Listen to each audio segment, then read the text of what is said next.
Buçi më bu CHI. Bu CHI podcast.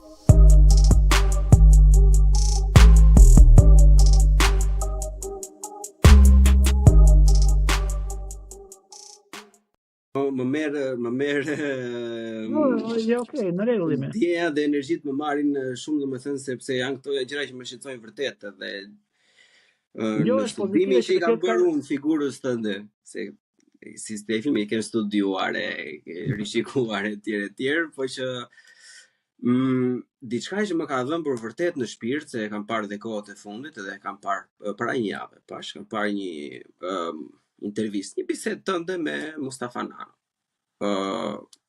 Tek emisioni Arnautistan. Edhe në një moment zoti Nano ose gazetari Nano ose Mustafa i pyet për Beratin, edhe ti me të drejtën tënde dhe që më mendoj dhe që është e vërtet, thua që Berati ka vdekur me kohë kulturalisht. Edhe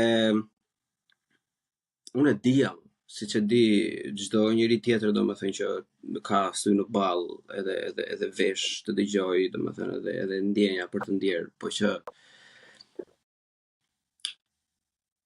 kush e vrau Beratin? kjo është pyetje 1 milion. Në fakt nuk është vrasja, nuk ka ardhur në mënyrë të menjëhershme. Kjo është e vërteta sipas meje, vrasja ka ardhur graduale. Dhe kanë kontribuar të gjithë për vrasjen e Beratit. Pra nuk ka një vrasës, po themi, por ka shumë vrasës. E para është viti i llahtasëm që sot fatmirësisht është harruar, sepse kujtesa e ka edhe këtë të mirë që haron ato të këqijat që kalon njeriu, që kalon njerëzimi, sepse përndryshe do ishte një depresion i madh e gjithë shoqëria njerëzore, ato që ka kaluar bota. Është viti i tmeshëm 1997. Ky vit mendoj që është ai që ja ka dhënë goditjen përfundimtare qytetit Beratit, dhe nga ky vit dhe në vijim, vetëm se ajo është goditja përfundimtare, por se nga ky vit dhe në vijim, vetëm se ka vijuar të ikin njerëzit prej tij, dhe të ngelen aty pastaj ata që nuk kanë mundësi për të ikur. Por njerëzit janë ata që janë pasuria e qytetit në fakt, sepse ne mburemi sot me vjetërsinë, me trashëgimin kulturore, por ato Mangalemi, Gorica nuk do ishin dhe nuk do ekzistonin pa njerëzit aty. Janë njerëzit ata që kanë ndërtuar edhe pasurinë arkitekturore, por edhe pasurinë shpirtërore të qytetit. Pra praktikisht sot kemi një qytet që në pamje të jashtme është më me ngjyra, është më me dritë në aspekti viziv, po themi, por kemi një qytet më të varfër kulturalisht dhe kemi një qytet më të varfër shpirtërisht. Pra dhe molla e kuqe me krimin brenda.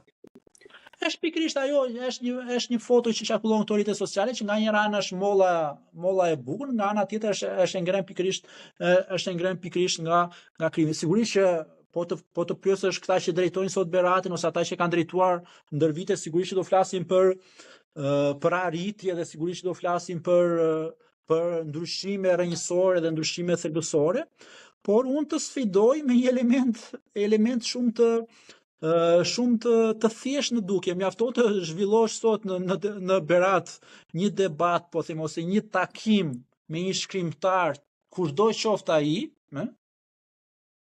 dhe do shohësh se sa njerëz do të mblidhen, ose edhe ata që do të mblidhen, pastaj do shohësh se kush do të mblidhet aty, se edhe kjo është pastaj është çështje tjetër.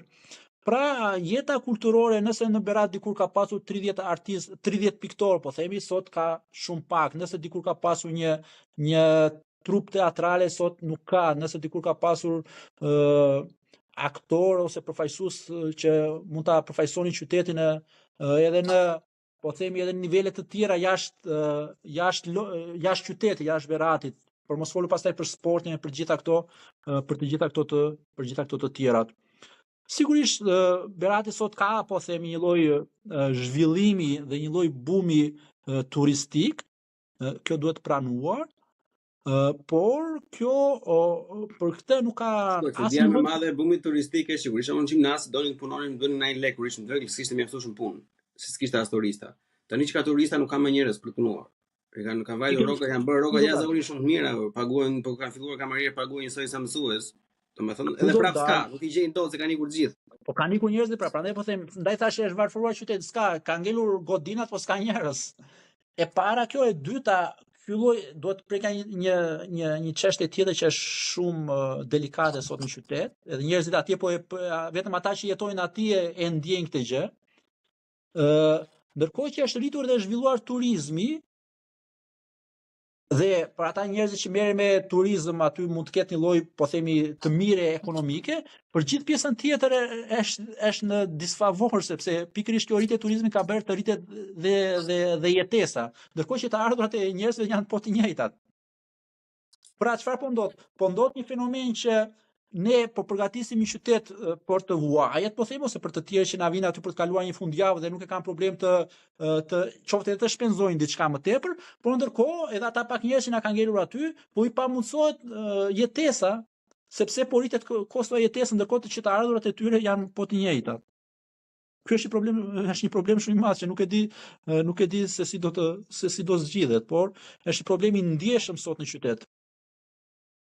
Po, shoqëruar nga problemi që edhe ato që gjërat që janë gjërat resurse le të themi krijues paraje janë edhe në disa duar që jo domosdoshmërisht dua të hyj në detaje, domethënë se si është e përqendruar e gjitha.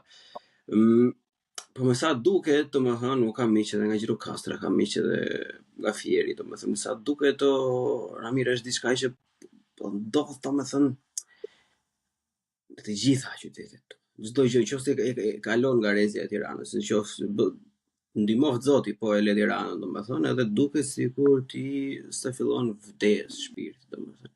Se mund të vej robi në Berat të shikoj kalan, po në Berat nuk ka një kinema. Në Berat do pish ose kafe, ose do vesh do vizitosh këto gjërat, po një herë mund të vesh këto gjëra, se do vesh ditë për ditë në ze. Nuk do vesh ditë për ditë të shikosh një kish, nuk do vesh ditë për ditë të shikosh kalan, apo nuk do udhëtosh dritë për ditë deri në Skrapare të shikosh kalan. Ajo është diçka që bëhet një herë edhe ikën.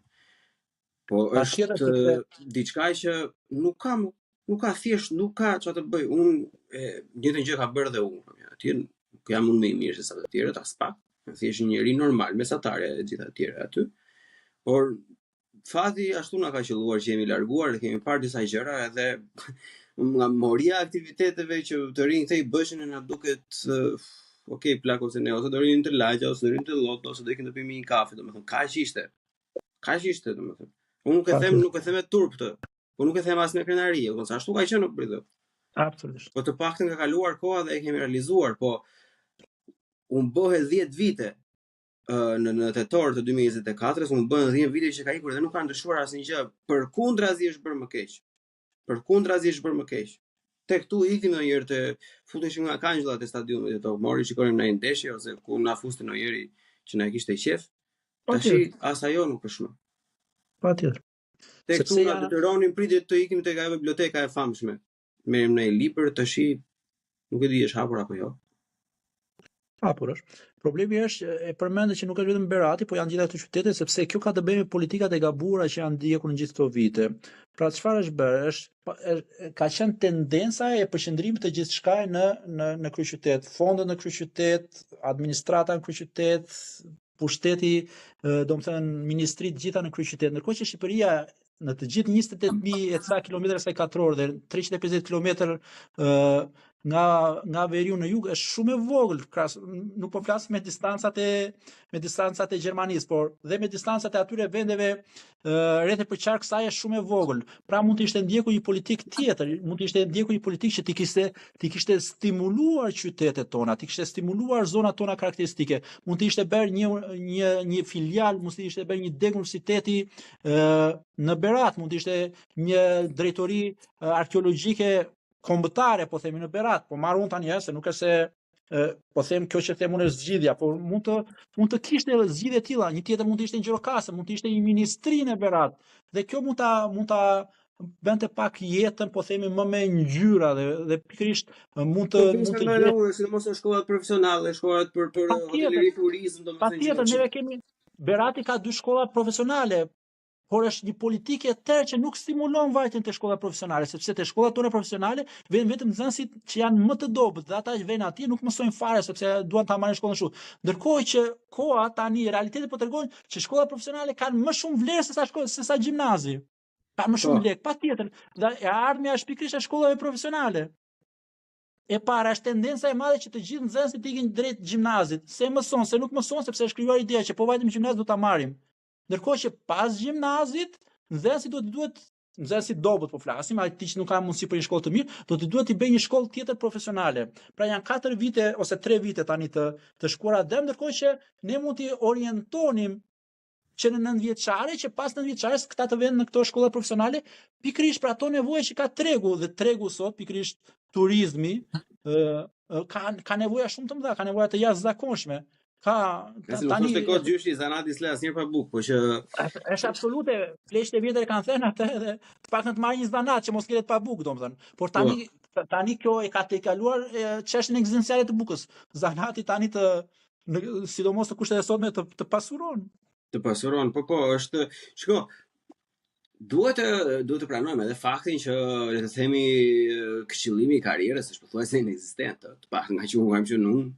Mahamendja kur ke qenë ti në shkollë nuk ka qenë si që fare. Prandaj po them s'ka qenë fare, por dhe tani që është këshillim karrierës, që është një lëndë kastile, nuk jepet rëndësia e dur kësaj çështje. Por është pikërisht ajo që duhet të ishte më e domosdoshme dhe më e rëndësishme për t'i orientuar, por përpara se duhet të orientuar fëmijët, sepse duke pasur një eksperiencë të gjatë në fushën e mësimdhënies, unë kthehem prapë te kjo që aty ku më dhe më shumë, përpara se të orientojnë fëmijët, duhen orientuar një prindërit e fëmijëve. Sepse ky është, prandaj thash, është një keq kuptim shumë i madh se gjithmonë pasi problemi në dukje ka disa probleme të tjera që janë të fshehura që ato janë më të rëndësishme se sa ai që duket. Sepse edhe pastaj edhe vetë prindrit edhe. Shiko, me që ti e ke edhe formimin dhe kapacitetin dhe eksperiencën ndër vite në sistemin shkollor. Unë kam ca mendime të mia që do doja të t'i shprehja dhe të merrja një le të themi një feedback, si thon feedback në shqiptari. Aty. Unë mendoj se ne bëjmë shumë pak shkollë në ditë të burit në Shqipëri.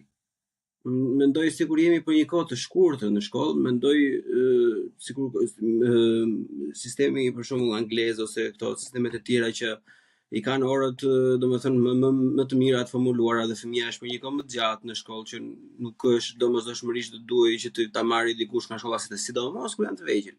Se hajde dhe kur jeni në gjimnaz, domethënë okay, mund të shkosh edhe vetë edhe kështu, por ne e dimë se si është bërë jeta në Tiranë, e dimë se sa e rrezikshme është tash televiziji një fëmijë vetëm, fatkeqësisht nuk mendonin se do vinë ndonjëherë kjo dita për Shqipërinë, se mendonin se ishin më të mirë të botës, por ajo që erdhi.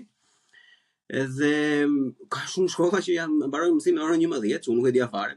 Kam lënë trut e kokës kur më ka treguar një vëlla për në kryeqytet, domethënë sidomos në shkollat fillore që mbarojnë shumë shpejt sepse ashtu e kanë ato që prej Covidit nuk e kanë marrë veten.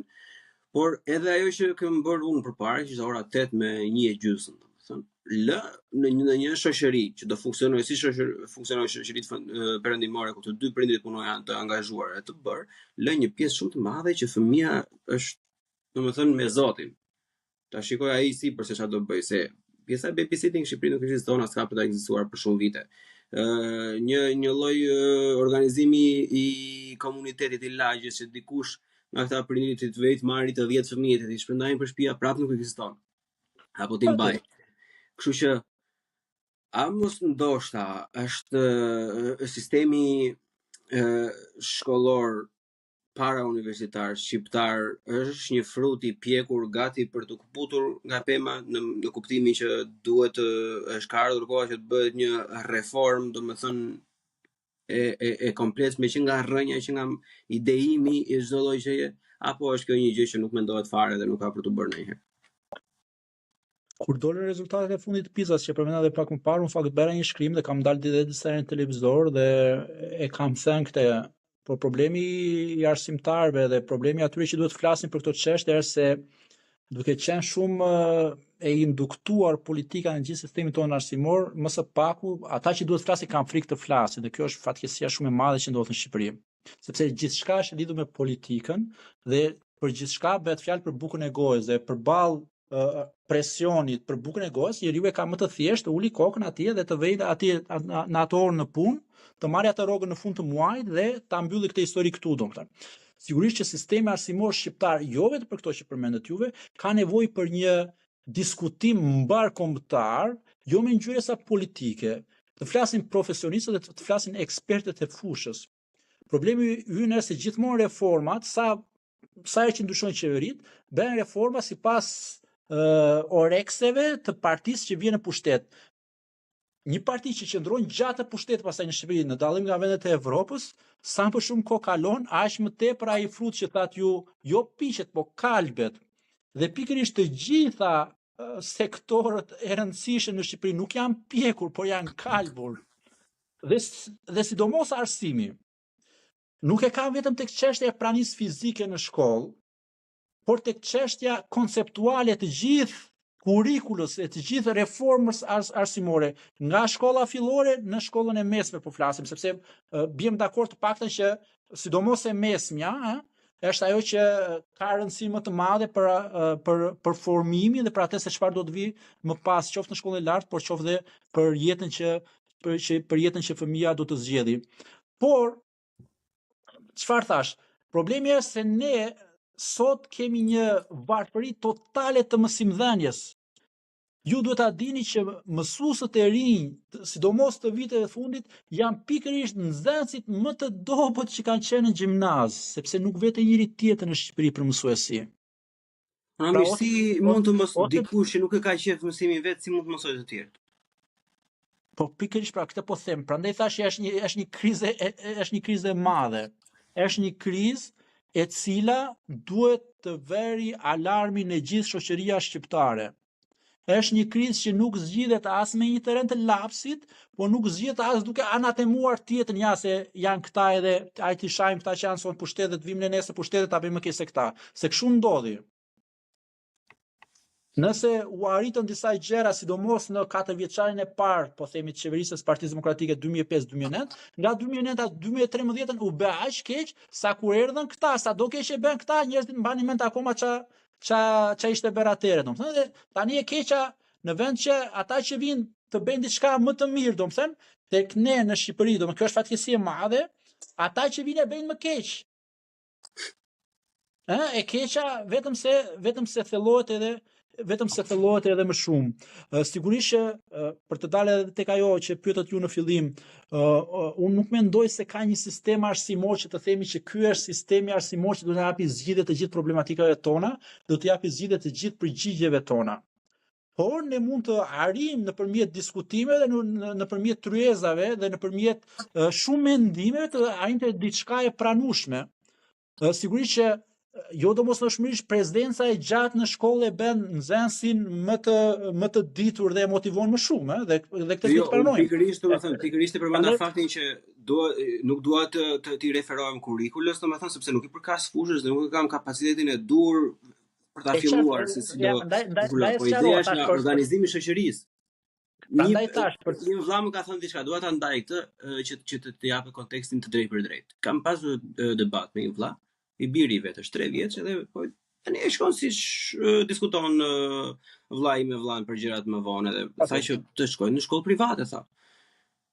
Nuk kam qenë në shkollë private vetëm kam qenë i vogël dhe i thashë jo, nuk do ta çosh në shkollë private edhe pastaj më tha shife tha. Shkolla shtetërore tha bën këto gjën. Unë jam në punë, ime shoqja është në punë. Që unë jam i detyruar që mbasi të mbaroj shkollën private të lë punën për gjysmore, mbasi të mbaroj shkollën shtetërore, të lë punën. Ta çoj me një që ta mbaj mbas dite me lekë që do të prap privat si tip kampi, do vete në punë, do vete kthehem prapë nga puna ta marr atje, dhe kjo kushton minimalisht më pak lekë se sa nëse do të kisha në shkollë private komplet, ku do ta ofronte të gjithë shërbimin, ka mëngjesi deri mbas dite, siç funksionon në shkollat e tjera shtetërore. Një edhe pastaj ushqimi, gjëra sa le të themi artikuj kemi pasur që helmojnë nxënësit që shiten cigaret që pinim ne te badutu karbonara për jashta, që shiteshin me nga 5 leksha e tjera. Se i kam bërë, unë i kam bërë shumica, të gjithë i kam bërë. E kupton? Cigaret nuk janë asnjë gjë, sepse tani ka filluar fenomeni i ashashit, të gjithë nxënësit që 9 vjeçare që shkollën mesme do të thënë se ka filluar në Tiranë, për shkakun se kanë dëgjuar, ka kokainë, ka edhe gjëra të tjera domethënë, po që ajo këto janë problematika, po unë jo domosdoshmërisht do ta dramatizoj se nuk dua të trëm njerëzit, po thjesht duhet të drejtoj në një farë lloj të mendojnë pak edhe të krijojë një farë lloj diskutimi që për një mbarvajtje të mirë, për një shoqëri domethënë ku njerëzit janë të angazhuar, të janë në punët e tyre, duhet të ketë një lloj sistemi që të mundëson të jep lirin, domethënë që fëmia të jetë duke bërë diçka dhe jo të dalë rrugë që dilim ne atëherë, rinim ne. Derisa të vinte mamaja ose babai me puna isha princ vllai, nuk bëja asnjë gjë. E ke parasysh? S'është gjë e mirë. Se mund të kishin qenë disa gjëra shumë herë më mirë nëse do kishim një aktivitet të përcaktuar. Patjetër, por se kjo që thoni ju është absolutisht shumë e vërtetë, sidomos për fëmijët e moshave të vogla dhe jam i vetëdijshëm për këtë, por duhet të thënë që ky nuk është një problem i shkollës se funksionon shkolla në vetvete. Ky është një problem administrativ që qeveria nëpërmjet instancave të saj mund ta zgjidhë këtë pjesën e shkollimit. Unë do të jap një argument tjetër, jo për të hedhur poshtë tani, por për të dhënë një variant tjetër të gjës. Shkolla sot, një ndër ato që këta synojnë të bëjnë me shkollën, shkolla si qendër komunitare që quhet, synon që dhe pas mësimit nxënësi qoftë të mësoj në ambientet e shkollës, por që qoftë dhe të argëtohet në ambientet e shkollës. Dhe unë kam punuar për vite, e thash pak më parë për vite tëra. Asnjë nxënës nuk të vjen pas mësimit qoftë për të mësuar, qoftë për të argëtuar. Sigurisht që kjo nuk është kaq kështu bardhëzi sa e thash unë, sepse duhet gjetur mënyra dhe duhet gjetur format e dhura për ta bërë nxënësin që të vi, ose ti duhet ju ofrosh nxënësit, se shkollat tona janë akullim, po themi. Unë kam punuar për 10 vite me një shkollë që në verë atje ishte tmerrësisht vap edhe ne bëshim ujë me djersë, ndërsa ndimri ishte tmerrësisht ftohtë, sepse madje ishte edhe shkollë e re, sapo ndërtuar, domethënë kur vajtëm në fillim. Pra ne nuk kemi edhe kushte të dhura për t'i ofruar këto. Por patjetër që në Shqipëri është kjo që thoni ju, njerëzit pastaj gjejnë këto mënyrat alternative për të vajtur te shkolla private që i mban pas mësimit dhe që i ofron prindërve mundësi për të lënë fëmijët. Por shoqëria jonë nuk e ka ndier shumë këtë në dallim nga perëndimi, nga Gjermania ose nga tjerë, sepse ne jemi shoqëri akoma që jetojnë me gjyshin, me të afërmit e tyre, jemi akoma shoqëri shumë sociale. Edhe ajo, të gjithë nga Berati që kanë vajtur në Tiranë nuk i kanë më pritet me vete, kupton, nga të gjitha rrethet që shkojnë atje. Ata po e ndjejnë më shumë. Ndaj thash kemi rezistuar deri tani dhe nuk e kemi ndier kaq shumë deri tani si pasojë e kësaj, por do kalojnë më shumë vite. Tirana e ndjen shumë për shembull. Tirana ndjen shumë si pasojë e kësaj që thatë ju që kanë vajtur në Tiranë, djali dhe nusja po s'kan ardhur prindrit, po themi. E njëjta gjë nuk vlen akoma, po themi, për Beratin ose për këto qytete të tjera që akoma jetojnë me të afërmit e tyre dhe është kjo zgjidhje, por në të ardhmen sigurisht do jetë një problem shumë i madh. Ose do gjendet një rrugë zgjidhje, siç ofron Gjermania, po themi, që pas mësimit nga ora 1 ose nga ora 2 deri në orën 4 ose 4:30 t'i jepet mundësia qoftë për të drekuar dhe qoftë për të mësuar ose qoftë edhe për të argëtuar në ambientet e shkollës, ose pastaj do kemi probleme të thellim të problemeve sociale, se e thatë ju, po neve na ka ruajtur Zoti në një farë kuptimi, si thonë që tamam na ka ruajtur Zoti. Sapo ka ardhur, sapo vite kanë kaluar dhe situata është përkeqësuar edhe më shumë, se të mendosh që fëmijëria jonë dhe po themi ajo adoleshenca jonë e hershme nuk ka pasur këtë lloj problematika që kanë fëmijët sot dhe adoleshentët e sotëm, sepse problematikat duhet ta pranojmë se kanë ardhur dhe janë bërë edhe më të mëdha, janë bërë edhe më komplekse, janë në vende edhe janë thelluar edhe më shumë, kështu që është një problem që mund të shndrohet të ardhmen një problem social. Jam i sigur, sepse më ne harrojtur Zotit, sepse mbas edhe shtatës nuk e kemi pasur, por nëse do vitet 2006, 2010, 2015, mund të ekzistonte një mafje, një krim i organizuar jashtëzakonisht i thellë që mund të merrej me trafikimin e fëmijëve etj. Është shumë e thjeshtë në Shqipëri, është gjë, domethënë unë më vjen shumë keq e them dhe shpresoj mos jetë asnjë kriminal i një organizate të madhe që dëgjon këtë podcastin, por që është shumë e thjeshtë të marrë shpeng një fëmijë në Shqipëri. Është e frikshme mua, shumë e frikshme kur e mendon. Prandaj unë gjithmonë e shikoj si makro, domethënë. Pavarësisht te kjo pjesa ekstreme, po themi që sigurisht ekziston, por po edhe te gjërat e thjeshta, ku do ri ky fëmijë, do ri rrugëve. do ri gjithë ditën rrugëve dhe vetëm ai fëmia, kjo është më e thjeshta, fëmia është si brumi, pra është pikërisht ajo si ta gatuash të brum, sepse kur vijnë prindërit nga puna, ata janë të lodhur, kanë streset po themi streset e punës, streset e ditës dhe nuk kanë as ngjetë me fëmijën. Normalisht, shiko, unë nëse do kisha utopinë time ideale, do doja që e ke parasysh të ishte mundësia që një prind, sidomos deri në moshën 10 vjeçare, të ishte me fëmijën, apo që fëmia mos rritej nga shteti, po të rritej nga familja, me ndihmën e shtetit. Dhe nuk më pëlqen gjithkohës që të formohet me lloj-lloj idesh pseudo progresive apo çfarë nuk kanë dëgjojnë nga këto leftistat e moderne etj. Por kjo nuk është reale. Edhe unë mendoj tash, okay, të paktën të kemi një sistem që funksionon, meqë kjo gjë nuk është reale, meqë na duhet të punojmë, sepse nuk mbijetojmë dot, nuk kam si përpara që punonte njëri dhe mbante 3 breza me radhë, s'ka më ashtu. Sot është kështu. Këto karta kemi, hajde luajmë me këto. Të paktën të jetë një sistem që funksionon më. Se nëse është sistemi që funksionon, do mblidhen ato, do han farat e cepit pallatit, do shikojnë kozakun e Leshi Preshit tash mos i përmendim emra se turk kush zgjon. E ke parasysh edhe normalisht ti e lë në një kështu në një perëndim të egër, në një Wild West, domethënë që si të vej, le të vej. Domethënë që është fëmia ajo, që është gjuna më i madh, domethënë që mos të kujdesesh për të. Mirë, ti përmendëm përpara që është problem administrativ dhe politik edhe pa dashur domethënë të mbaj më shumë se edhe ti ke planet e tua, unë do doja të diskutonim çik për çfarë dreqi po ndodh apo burrë. Çfarë po bëhet, ku po vemi jo? Se nuk po marrim gjë vesh fare domethënë, sidomos unë që jam larg edhe që nuk e di sa e kuptojnë njerëzit e tjerë, po ndonjëherë kur ikën larg, domethënë di si të ngrihen më shumë deja, domethënë sikur bëhesh më shumë patriot. Nuk e di bëhesh me të vërtetë më shumë, po le të themi minimumi sikur bëhesh. Më shumë edhe të interesojnë këto gjëra. Po mendoj që te kjo pjesa e fundit që thatë, është ajo pjesa që ajo dashuria po themi për atë dheun ose për vendin e lindjes, është nga ato instiktet natyrore të njeriu, domethënë që sado që ai të largohet, sado që kudo të vej, pikërisht është diçka që pikon atje ku ai është rritur. Unë e shoh kështu se çfarë po ndodh sot në Shqipëri, domethënë, të jemi domethënë që nuk dua ta politizoj ose të futem në terma konkret. Po them që është një përpjekje e jashtëzakonshme e një klase 33 vjeçare politike, e cila në 33 vite ka rënë dakord për të mos prekur vetveten e saj, e cila është bashkuar tani sepse po ndjen lagështin në mënyrë figurative.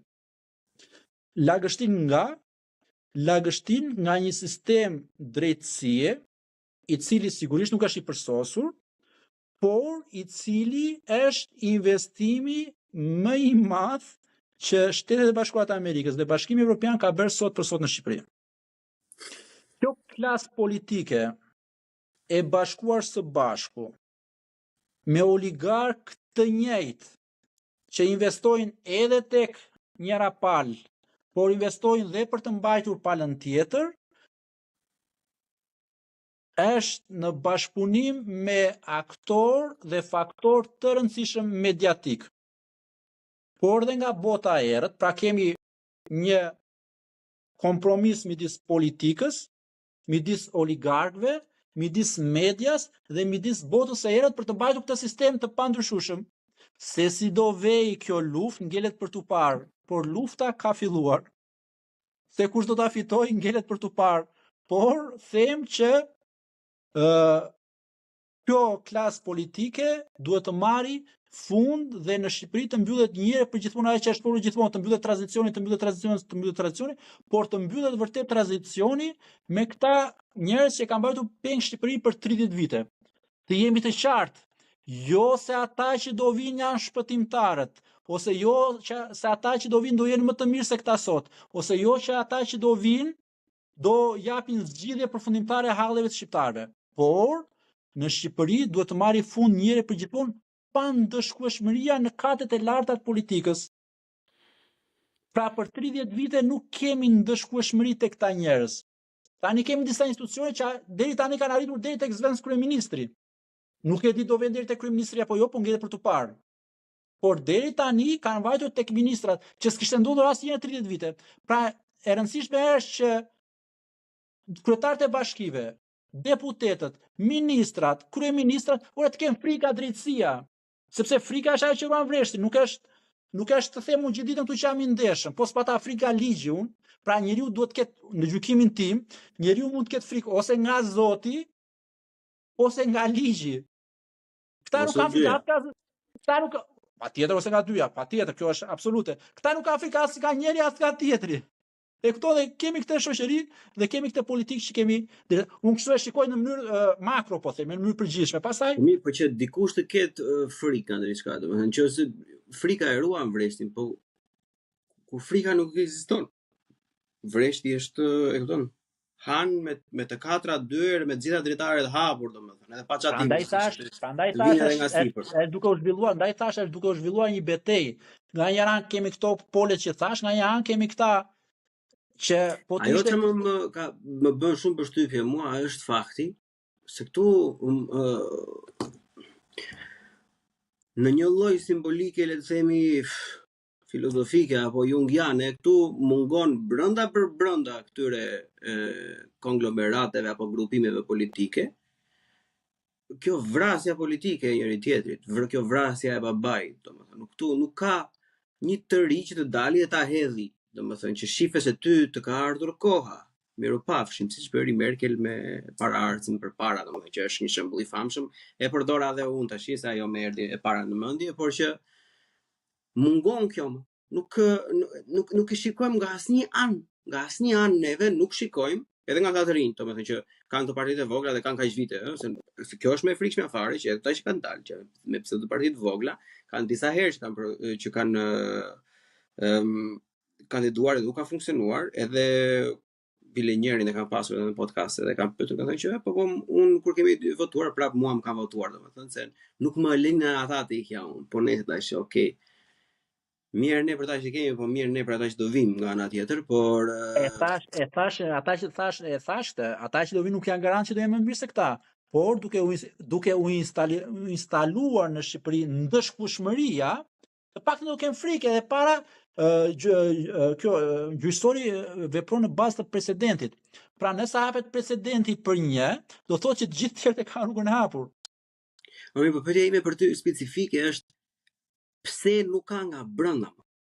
Pse nuk ka thika Brutusi nga brenda, domethënë për Ramën, për Berishën, për Ilir Metën? Si nuk del një më vëlla që ti thosh, ore vëlla, dale vëlla se ku puna çon se është e ardhmja jon. Ore zotri ti je 70 vjeç, po unë jam 30, unë kam karrierën përpara, ku puna çon, puna gropos gjithë. Në ja të e thënë me pak fjalë, vetë ngjarjet e fundit në Partinë Demokratike treguan që kjo nuk ndos dhe për shkak të një kulture të përgjithshme dhe antropologjie sociale që ka shoqëria jonë. Pra ne jemi shoqëria shqiptare në përgjithësi është mësuar dhe gjanë gjithë Ballkani, ky është fenomen ballkanik, është mësuar me liderat e fortë, pra nuk është mësuar, ne nuk kemi institucione të forta. Ne nuk kemi drejtësi të fortë, ne nuk kemi arsim të fortë, ne nuk kemi polici të fortë që të jetë nuk kemi Filani, unë kohën e atij, po. Patjetër, po ne kemi Ahmet Zogun, kemi Enver Hoxhën, kemi Sali Berishën, po themi dhe tani kemi Edi Ramën. Edhe ai që tentoi për të vrarë babain politik, po themi, i pari në fakt e beri Edi Rama në Partinë Socialiste, por ishte një parti shumë e madhe dhe Edi Rama vinte nga një se u futëm në terma konkreta, dhe s'doja që t'i jepim ngjyresa. Edi Rama vinte nga një karrierë gjatë në drejtimin e Bashkisë Tiranës, pra pak a shumë ai e kishte formësuar, e kishte riformatuar Partinë Socialiste sipas, po themi, modelit tij. E vrau Nanon, ai praktikisht Nanon e vrau, edhe ndërtoi modelin e tij, i miri keq çështje tjetër. Ky tjetri Basha, kur tentoi të vriste babain, që e bëri shumë vonë në fakt, por e bëri dhe mendimin e amerikanëve, jo vetëm që babain se vrau dot, po doli që vrau veten dhe praktikisht sot vendi është pa opozitë. E kupton? Është pikërisht pse ndodh kjo? Ndodh sepse janë gjërat e lidhura dhe sot në lojë Berishën nuk e mbajnë demokratët në Shqipëri. Në lojë e mbajnë pikërisht ta oligarkët që nga njëra anë marrin tendra te Rama, nga njëra anë investojnë për të mbajtur Berishën në lojë, sepse praktikisht ajo është e lidhur. Nëse bie njeri, është efekti domino, do bien të gjithë këta. Nëse bie njeri, prandaj dhe amerikanët e filluan me Berishën, se këta thonë pse filluan me Berishën, sepse Berisha ishte më i forti tani, po themi, edhe në opozit. Duke rënë njeri, rënjat edhe aq më tepër duke parë se për çfarë po akuzohet praktikisht nga prokuroria, do thotë që gjithsekush tjetër është Po, është stil Al Capone, domethënë. Mund të qindë një të zeza dhe do të kapin për gjë më të vogël dhe prapë do të heqim, domethënë. Po patjetër, kjo shumë se është goxha, njerëzit nuk e kuptojnë, por për mendimin tim është goxha romantike, është si një libër i shkruar, domethënë. Patjetër, jo, e kisha edhe te kjo tjetra, pra fakti që ne po godasim këtë, që ka kaq shumë mbështetje, që ka kaq shumë njerëz, por ju të tjerë nuk kemi problem fare, kupton? E para, kjo e dyta, fakti që po e godasi për një çështje që është kaq, po themi, e parëndësishme në ato që ndodhin sot për sot në Shqipëri nga politikanë, që bëhet fjalë për miliarda, për tendera, që bëhet fjalë për koncesione, për investime që janë hedhur miliona euro por që nuk janë realizuar. Nëse ne bëjmë për këtë që ka marrë ato 19 ka ndërtuar dhe ka te kompleksi, ka tjetërsuar pronë e tjerë, për ju të tjerë jeni lehtësisht ekspozuar ndaj hetimit dhe ndaj dënimit në të ardhmen. Kështu e shoh unë të paktën. Unë shpresoj të ngrënë goja mjalë, fjala jote në vesh perëndis, ka thënë ai inshallah po vetë ashtu, po që të shohim domethënë, nga për ne që jemi më të vegjël që nuk kemi domosdoshmërisht për ditë dhe nuk marrim informacione, le të themi më të drejtë për drejtë, ose më të pastruar nga të gjitha lustrat që se ke vënë edhe vetë Mahamani që nëpër televizion tani i moft zoti të duhet nuk e di, të duhet disa filtra të marrësh vesh. Unë kam një pyetje shumë specifike për ty. Edhe do ta bëj pyetje specifike, unë do të them as emigranët as diaspora. A duhet të votojnë shtetasit shqiptarë që nuk jetojnë në Shqipëri? Që kanë në shtetësi shqiptare, por që nuk jetojnë në Shqipëri. Atëre, meqense pyetja më bën në drejt për drejt, unë përgjigjem po ta jap në mënyrë të drejtë për drejtë. Nga aspekti të drejtave ligjore që ofron Kushtetuta e Republikës së Shqipërisë, ata sigurisht që duhet të votojnë. Nga aspekti i parë. Por ka një problem tjetër, një problem shumë të madh tjetër, që ky është mendimi individual dhe siç e shoh unë, pikërisht kjo lloj diaspore, ja ju jeni vetë këtu, domethënë imagjinoj që ju jeni kaq i updateuar me zhvillimet që keni podcast që duhet të edhe ta ndiqni, po themi sa mund ta ndiqni realitetin qoftë edhe politik, por edhe realitetet e tjera në Shqipëri, edhe për arsye të këtij angazhimi. Ajo që unë vëre fatkeqësisht është që shumica e emigrantëve, sidomos ata që kanë për vite me radhë jashtë vendit, e kanë humbur totalisht qartësinë se çfarë ndodh në të vërtetë në Shqipëri, sepse ata janë subjekte të popcornit. Është ai potato coach, ai që është duke ngrënë ose patate ose duke ngrënë kokoshka në darkë, hap televizorin atje dhe po ndoqë lajme tek televizorin shqiptare, Shqipëria është në një begati të jashtëzakonshme. Pra është edhe ky problem. Është një problem. Pastaj problemi tjetër është se shumica e njerëzve që janë larguar në Shqipëri, edhe në bazë të statistikave, është një numër jashtëzakonshëm që është larguar pas vitit 2013 dhe kjo pjesa pasaj besoj që e ka të qartë arsye pse ka ikur dhe ka vazhduar të iki nga Shqipëria. Për një kohë Shqipëria ishte në vend të dytë pas Sirisë për numrin e azilkërkuesve në Perëndim. Imagjinoj që Siria ishte dhe u shkatërua nga lufta e përgjithshme, ndërsa Shqipëria sigurisht që nuk ishte këto nivele, por për nga numri dhe për nga statistikat ishte e dyta. Kështu që kjo është një thik me dy presa, duhet të thënë, por është një drejtë dhe si çdo drejtë duhet të respektuar, besoj. Po sepse mendoj me një harë të vogël që kemi pasur, ne kemi një lloj komuniteti që duam të, le të themi, në mënyrë të pavarur, asnjëri nga ne nuk është i përfshirë me asnjë lloj gjëje dhe do duam që me një farë lloj fushate, domethënë secili duke nisur nga Buçi Podcast apo të tjerë që mund të kenë grupime dhe faqe që nuk kanë asnjë lloj lidhje politike me asnjë lloj farfeje sa do të vogla apo të madhe të jenë. Edhe ne duam sepse vetëm ne dhe Kosova, për shembull, qytetarët e të cilëve nuk mund të votojnë jashtë ku janë. Unë nuk kam mundësinë të votoj. Vetëm ne dhe Kosova, që është trisht, domethënë. Është trisht që të votojnë maqedonasit para nesh, është trisht të votojnë bosnjakët kudo që janë edhe ne mos të votojnë. Është turp kjo. Ndaj e thash, nga aspekti i drejtave është një drejtë elementare që si gjitha drejtat e tjera njeriu e ka edhe duhet ta ushtrojë, por shikoj edhe në debatin e sotëm, nuk e di sa e ndiqni debatin, pikërisht kryeministri i vendit sot që mburet me bën samite diaspore, harxhon miliona euro dhe mijëra euro për fasadën, për dukjen, për imazhin, në fund fare thotë që ne nuk kemi database thot për diasporën, ndërkohë që ka gjithë këto vite që diskutohet dhe vazhdon të diskutohet, ndërkohë që kjo gjë mund të bëhet lehtësisht për 3 muaj, As për 3 muaj, shiko, atyre fabulave që thot Kokoshi nuk i hy fare, sa ai është nga kokat e këmbët, domethënë i përlyer me idiocira budallishi që një lloj database për njerëzit ku jetojnë, është mund të kërkosh thjesht shteti gjerman. Për shembull, ku jam këtu, ti je i detyruar të regjistrohesh diku, kështu që me një kërkesë mund ta marrësh direkt para fare. Plus që si u boka me të Yelbean gjithë ajo gjë e bukur se Yelbean nëse do funksiononte ashtu që duhet funksiononte, do të ishte e mbrojtur, është kryevepër. Po s'është atje ku duhet, domethënë është ordinere, është e pambrojtur, është etj etj. Po si ide është e bukur. Tani nëse ti ke diçka të tillë, si nuk bë ti. Pastaj duke filluar ka një sistem postar në shtëpi të vitit të dërgojë, të vini një letër, të dërgojë një letër timate, një kartolin nga Brandenburger Tori apo ku dëgjon dreqi shejtani, nuk ja dërgoj dot valla. Se do vej një rob që ka thënë i thatë Karlet nga djali i ikte posta mere. E ke parasysh është një farlloj që nuk perceptohet. Ndaj e thash, duhet gjetur mënyra për tu zgjidhur kjo, po sigurisht me sa kuptoj, me sa kam parë deri tani dhe me sa kuptoj, përveç se ata që quhet Partia Demokratike Zyrtare sot edhe këtyre formacioneve të reja politike, Lapaj and kompani, domethënë që e kërkojnë me insistim këtë pjesën, pjesa tjetër nuk është se, me sa kuptoj, nuk është se ka fort qef për ta realizuar këtë gjë. Se pikërisht Edi Rama nuk e do sepse ai është shkaktari kryesor që ai japi kopë vetes për ato punë, diskutohet. Gjëja e fundit që mos të mbajmë gjatë. Çfarë mendimi ke për këtë Shqipëria bëhet edhe Lapaj? Po troç domethënë.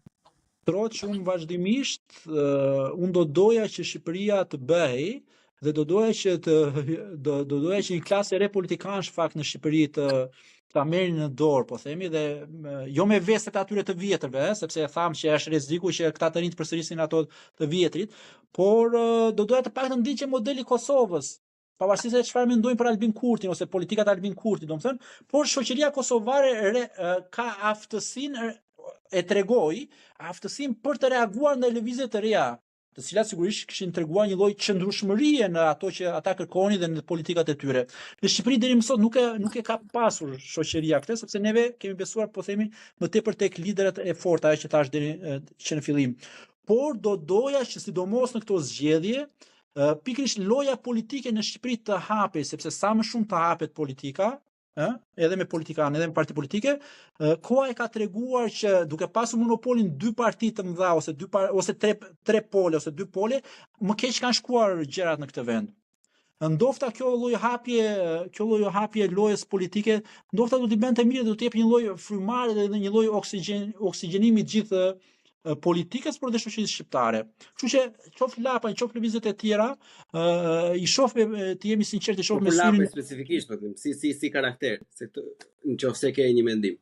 Jo domosdoshmërisht duhet të kesh, por nëse ke një mendim për atë si karakter edhe si figurë, se është bërë figurë tashmë. Shkot, nuk e njoh nga afër, jemi sinqert, por se ajo që neve shohim nga jashtë, ato që ai artikulon, tezat e tij, mendoj që e përmirësojnë jetën dhe e pasurojnë jetën politike në Shqipëri. Qoftë Lapaj, qoftë Shabanaj, qoftë dhe të tjerë, qoftë dhe kjo, po themi, qoftë dhe kjo PD, ashtu si do doja unë ta shifja, do doja të shifja në një koalicion të madh, të jemi sinqert, sepse është vetë sistemi politik në Shqipëri i cili të imponon koalicionin, në një koalicion të madh shoqëror kundër klasës së vjetër politike.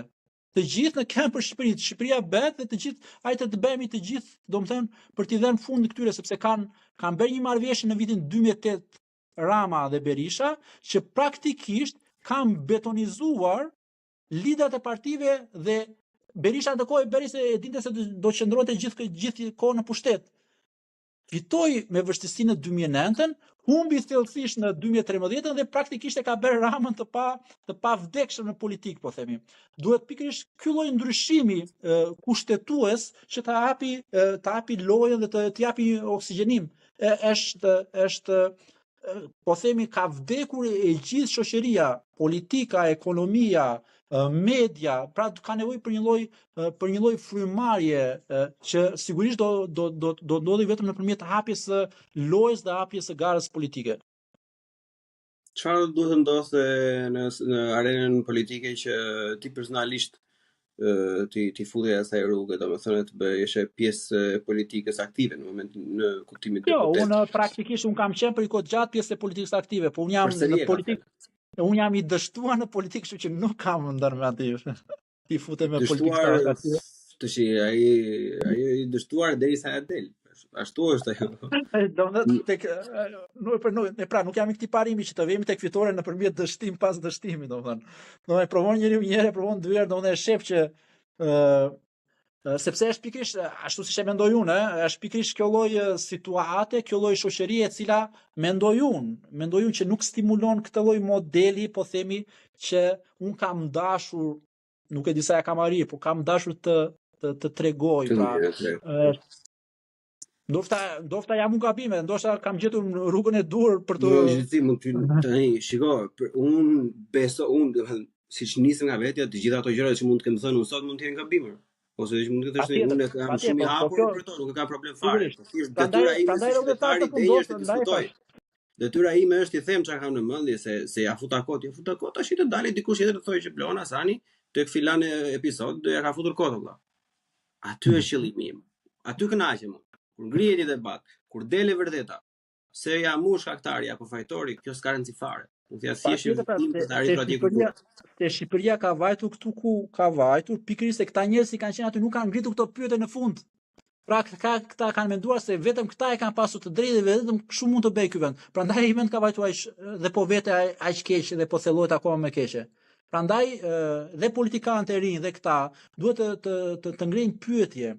Pra, e para, çfarë do bëjmë? Do ndërtojmë shtetin apo do sigurojmë pushtetin? Sepse për 33 vite në Shqipëri ky debat midis shtetit dhe pushtetit është fituar nga pushteti. Pra, pavarësisht se çfarë bëhet me shtetin, domethënë rëndësi ka që të sigurojmë pushtetin. Dhe kanë siguruar disi, domethënë sepse janë pasuruar nga pushteti, ka qëndruar gjatë pushtet, vijojnë të qëndrojnë gjatë pushtet. Ndërkohë që shteti është dobësuar më shumë duke u thelluar drejt përkeqësimit. Bukur. Dashur gjyra shikues, ky episod ka dalë si gjithmonë në Patreon më përpara, kështu që nëse nuk durohet deri episodi tjetër, mund të bëheni pjesë e Patreon, mund të na mbështesni Buy Me a Coffee, to të gjitha tjera, sa siklete ka mund të kërkoj njerëzve kështu pavarësisht se është shumë e rëndësishme kjo. Përse gjithsesi, edhe pse un kam turp, ju vazhdoni, mund të ndihmoni Buçi podcast, por si gjithmonë më kryesorja mbetet të lini një like nëse ju pëlqen, komenti është ajo që mua më intereson më shumë.